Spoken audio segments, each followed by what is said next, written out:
안녕하세요. 미국 간호사 영옥입니다. 여러분 모두 잘 지내시죠? 되게 오랜만에 인사를 올리네요. 그동안에 잡도 체인지되고 이러면서 좀 이것저것 일로 너무 바빠져가지고 유튜브 비디오를 많이 못 올렸는데 오랜만에 또 인사를 드리니까 또 이렇게 이쁘게 하고 나왔습니다. 오늘 제가 얘기하고 싶은 건요. 이런 사람 미국 간호사 도전해라. 이겁니다. 많은 분들이 미국 간호사에 대해서 굉장히 궁금한 점도 많고 막 하는데 저는 그 준비 과정이나 이런 것들에 포커스 하는 것보다 그거 미국 간호사가 왜 되고 싶은지 이런 거에 대해서 조금 더 좀 깊게 파헤쳐 죄송해요. 파헤쳐 보려고 그래요. 이런 사람 미국 간호사 도전해라. 첫 번째는 간호사라는 소명을 자랑스럽게 생각하는 사람.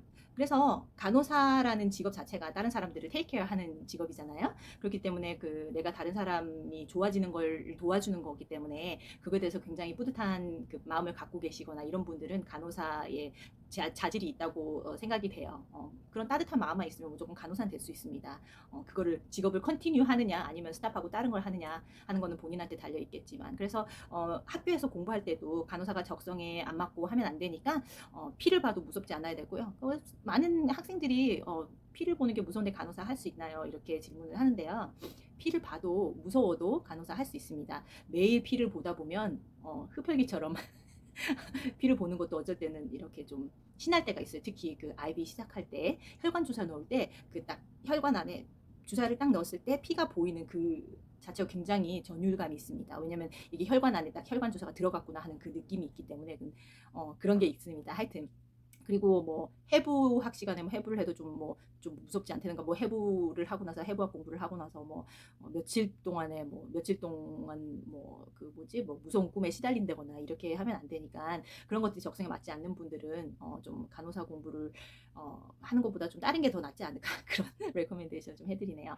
두 번째는 한국에서 이제 지금 오늘 제목이 이런 사람 미국 간호사 도전해라 이거잖아요. 그래서 첫 번째는 이제 한국에서나 미국에서나 이제 간호사가 되고 싶은 분들에 대해서 이렇게 모든 사람이 해당되는 거고 이제 두 번째는 한국에서 간호사의 잡 디스크립션이 너무 리미트하다고 생각하시는 분들 이런 분들이 미국 간호사를 도전하라고 말씀드리고 싶어요. 이게 그 간호사가 병원에서 할 수 있는 그 재량이나 역량을 제가 말하는 거거든요. 제가 며칠 전에 그 드림 카페라는 그 한국 간호사들을 대상으로 하는 그 네이버 카페가 있는데 제가 거기서 청진기의 사용에 대해서 이렇게 얘기를 올린 적이 있어요. 그래서 많은 분들이 반응을 좀 주셨는데요. 미국 같은 경우에는 간호사가 청진기를 메고 다니는 게 당연합니다. 그렇지만 특히 한국 같은 경우에는 간호사가 감히 청진기를 메고 다니다니 청진기는 의사만 메는 거다. 아닙니다. 땡. 청진기는 의사의 전유물이 아닙니다. 같은 환자를 테이크하는 데 있어서 청진기가 굉장히 중요한 역할을 합니다. 간호사가 환자를 돌볼 때 그 환자의 상태가 어떤지 알아야 되기 때문에 청진기를 사용하는 그 방법이 굉장히 중요하고요. 그 환자의 그 브리딩 사운드 그거를 이렇게 구분해내는 그래서 이게 응급이냐 아니냐 이거를 구분해내는 간호사의 능력이 굉장히 중요합니다. 왜냐면 우리가 숨을 10초, 20초, 30초만 못 쉬어도 브레인 데스가 올 수 있잖아요. 뭐 그거보다 좀 더 길게 가겠지만 어쨌든 숨이 차잖아요. 그런 거를 간호사가 다 이렇게 어세스를 하고 있어야 되기 때문에 청진기에 관한 거. 그렇지만 한국에서는 그런 바쁜 그 일정 때문에 간호사들이 제대로 청진기를 사용하지 못하고 환자들 약 주고 검사 보내고 이런 거 팔로우하고 피검사 팔로우하고 그런 거에 굉장히 많이 포커스가 맞춰져 있는데 그런 거를 떠나서 물론 그것도 간호사의 일이지만 진짜 간호사로서 크리티컬 띵킹을 할 수 있는 그런 어퍼튜니티를 잡을 수 있는 그런 곳이 미국이라고 생각을 해요. 물론 간호사들 한국에 계신 간호사분들도 ICU에 계시거나 아니면은 병동에서 오래 일하신 분들 경력 많으신 분들 웬만한 닥터보다 경력이 많고 그렇기 때문에 그분들의 그 경력은 제가 리스펙트합니다. 하지만 한국에서 일하면서 저 같은 경우는 많이 한계를 느꼈어요. 간호사로서. 그래서 미국 간호사를 도전하게 되었는데요. 그래서 그게 두 번째고요. 그다음에 세 번째는 간호사로서 그리고 경력을 더 늘리고 싶으신 분. 그러니까 미국 간호사로서 경력이 있으면 아무래도 이력서에 좀 뿌듯하게 쓸 수 있겠죠. 그만큼 이제 영어도 잘하고 이제 미국 간호사 다른 컬처도 다 이제 이게 다 익스포즈가 됐다는 얘기이기 때문에 그리고 미국에서 또 공부를 더 하고 싶으신 분들도 미국에 오시라고 제가 적극 권장해드리고 싶은데요. 왜냐하면 미국에서는 공부를 하는 만큼 내가 얻을 수 있고 내 레벨을 더 어드밴스 시킬 수 있습니다. 예를 들어서 저 같은 경우에는 패밀리 너스 프랙티셔너를 공부했었잖아요. 그래서 이제 가정의학과 이제 너스 프랙티셔너예요. 그 전문 간호사라고 하죠. 근데 이제 어떤 간호사들 같은 경우는 ICU 경력이 있는 간호사들은 또 CRNA 해가지고 아네스티시아를 할 수 있는 너스 프랙티셔너가 될 수도 있고요. 그리고 그 패밀리 너스 프랙티셔너도 자기가 전공하는 거에 따라서 자기가 어떤 과에 더 익스피리언스가 있느냐에 따라서 다른 과로도 갈 수 있습니다. 아이들을 좋아하시는 분들은 또 피디아트릭으로 갈 수도 있고요. 저같이 심장 쪽으로 경력이 많은 사람들은 아무래도 심장 너스 프랙티셔너가 되면은 환자들을 더 이펙티브하게 그렇게 효율적으로 잘 테이크케어 할 수 있겠죠. 그리고 또 뭐 마스터 디그리 다른 거 그 에듀케이터가 될 수 있는, 그러니까 교육자가 될 수 있는 그런 마스터 디그리도 있고요. 그다음에 한국에서 어소시에이트 디그리, 그러니까는 그 BSN이 없고 어소시에이트 디그리 있는 분들은 미국 오셔서 BSN 디그리를 따셔 학사 그거를 따셔도 되고요. 그리고 미국에 있는 간호사들은 어떤 간호사들은 다른 길을 받는 간호사들도 있어요. 예를 들어서 그 컴퍼니들이 많잖아요. 이게 미국에서 이제 그 의료기기를 파는 컴퍼니들, 이런 컴퍼니들은 임상 경력이 있는 간호사나 아니면 병원에서 일한 경력이 있는 테크니션들, 이런 사람들을 굉장히 선호합니다. 자기 그 기구를 팔 때 임상 경력이 있는 간호사들은 아무래도 그 기구를 더 잘 이해할 수 있고 그다음에 더 효율적으로 팔 수 있기 때문에, 파는 거죠. 그러니까 돈을 만들기 위해서 간호사들을 representative라 그러죠. 그 컴퍼니에서 교육을 시켜가지고 병원에 가서 닥터들 만나고 이런 식으로 그렇게 하는 간호사들도 많이는 아니고 종종 있습니다. 제 그 previous 매니저도 지금 그런 일을 하고 있고요.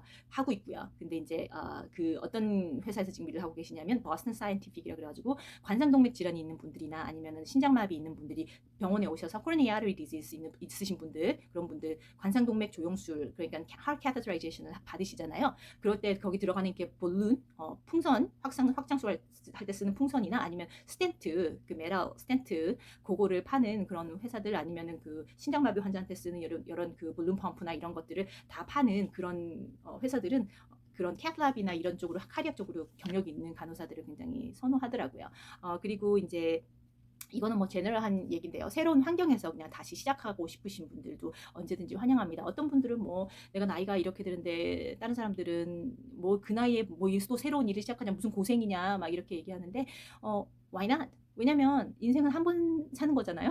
그래서 자기가 해보고 싶은 거, 정말 해보고 싶은 거 한번 해보는 거, 도전해보는 것도 나쁜 거는 아닌 것 같아요. 그래서 한국에서 뭐 간호사를 하다가 간호사를 그만두신 분들이든지 아니면 지금 현재 간호사에서 임상에서 열심히 일하고 계신 분들, 이런 분들도 뭔가 새로운 거를 미국에서 내가 정말 간호사로서 한번 해보고 싶다 이러신 분들은 도전해보시라고 제가 말씀드리고 싶어요. 나이나 경력을 떠나서 새로운 환경에서 일을 하고 배우다 보면은 아무래도 정말 좁은 데서 딱 한 곳에서 이제 일을 10년 동안 한 것보다는 그만큼 세상을 보는 눈이, 그리고 나의 직업에 대한 그런 생각이 좀 많이 틀려질 거라고 저는 그렇게 생각해요. 그리고 미국에 오시면 이제 제일 힘든 게 이제 싱글들 같은 경우에는 이제 가족끼리 단위로 움직이지 않고 싱글들도 오잖아요. 저 같은 경우도 제가 싱글일 때 왔고 미혼일 때 미국 오면은 굉장히 외롭습니다. 그래서 외로움을 잘 타서 내가 정말 한국에서도 가족들이 있어도 외로우신 분들은 미국에 오시는 거는 조금 힘들 수도 있어요. 그러니까 내가 외로움을 잘 타도 정신력과 그 친화력, 사람들과 친화력, 친구 굉장히 중요합니다. 친구 관계, 남자친구, 여자친구 떠나서 인간관계 굉장히 중요합니다. 외로움을 타지 않기 위해서는. 그리고 그런 강인한 정신력이 좀 필요해요. 미국에서 혼자 살려면 그런 거를 좀 이렇게 잘 할 수 있다, 이런 분들은 미국 간호사 도전해 보시라고 제가 말씀드리고 싶어요. 그 다음에 가장 힘든 거는 아무래도 외국 간호사로서 영어겠죠. 영어. 그렇지만 이렇게 새로운 거에 도전할 때 두려움이 없는 사람은 아무도 없어요. 그렇기 때문에 영어를 도전할 때 정말 내가 두려워서 영어를 이렇게 입 밖으로 튀어나오는 게 너무 힘들다 이러신 분들은 연습을 많이 하셔가지고 내가 그래도 미국 간호사가 한번 돼보고 싶다 그러면은 정말 영어 공부를 할 때, 외국인과 말을 할 때, 소통을 할 때 이게 내가 이게 문법이 틀려도 내가 정말 자신 있게 그냥 이렇게 스피드 아웃 얘기해가지고 커뮤니케이션 할 수 있는 이런 자신감이 있으신 분들은 미국 간호사에 도전을 해보시라고 저는 말씀드리고 싶어요. 그리고 마지막은 새로운 환경에 적응할 준비가 되어 있는 분인데요. 뭐 이건 아까 말씀드린 그 새로운 환경에서 다시 시작하고 싶으신 분이랑 좀 일맥상통하는 이야기인데요. 새로운 환경이라는 거는 이제 한국이라는 환경을 떠나서 미국이라는 아주 다른 컬처나 이런 게 굉장히 다른 나라잖아요.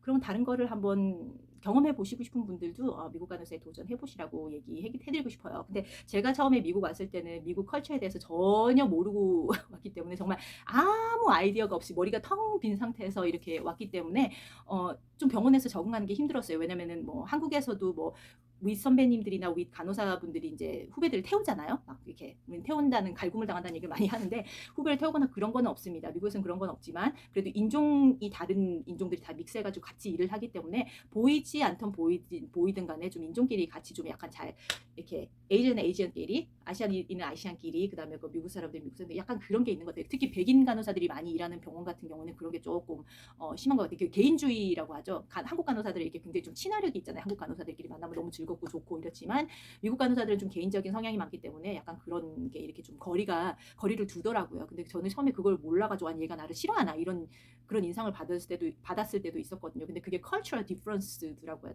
나중에 알고 보니까. 그리고 또 뭐 환자들이 뭐 간호사가 뭐 마음에 안 들면은 직접 어떤 환자들 뭐 그런 경우는 많이 없지만 나이스한 환자들이 더 많기 때문에 그렇지만 간호사가 마음에 안 들면은 뭐 차일드 너스 불러줘 해가지고 나 저 간호사 마음에 안 들어 막 아니면 바로 눈앞에 대고 나 너 싫어 I want somebody else to take care of me 이런 식으로 바로 얼굴에다가 침 뱉는 그런 케이스들도 많았고요. 저한테는 그러진 않았지만 저는 무조건 환자한테 나이스하게 그렇게 했지만 좀 약간 이렇게 자기 주장이 강하거나 좀 이렇게 성격이 좀 스트롱한 간호사들은 약간 환자들하고 많이 부딪히더라고요.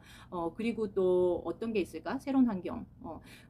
간호사들끼리는 그렇고, 그리고 제가 그 처음에 일 시작했을 때, 제가 그 처음은 아니고, 이제 필리핀 간호사들하고 같이 이제 병동에서 막 일을 많이 하다가 이제 처음으로 이제 캣lab에서 심혈관실에서 일을 시작했을 때 백인들 아니면 차이니스 아니면 뭐 히스패닉, 이탈리안 뭐 이런 사람들이 다 믹스가 돼 있었어요. 근데 이게 그게 이제 제너럴 미국 컬처라고 보시면 돼요. 근데 일을 할 때 막 앉아서 이제 브레이크룸에서 이제 막 얘기를 하고 이렇게 하잖아요. 밥 먹으면서. 근데 막 그 섹슈얼한 그런 족을 많이 하더라고요. 자기가 워낙 친하니까 사람들이 이제 같이 모여가지고 뭐 이렇게 섹슈얼 족하고 막 그런데 그런 게 저는 굉장히 불편하고 마음이 불편하고 좀 그런 족을 하는데 거기서 무슨 표정을 도대체 지어야 되나 이게 정확하게는 무슨 뜻인지 모르겠는데 아마 섹슈얼한 그런 족을 하는 것 같은데 그냥 좀 창피하기도 하고 그래가지고 그 자리를 좀 막 떠나고 그랬던 적이 있었습니다. 근데 이제 그런 거를 많이 하면 안 되는데 워낙에 그런 거를 이제 그 미국 병원 컬처상 어드미니스트레이션에서는 그런 족을 하지 않게 돼 있어요. 근데 간호사들끼리 친하다 보면 약간 그런 거를 약간 오픈을 하게 되더라고요.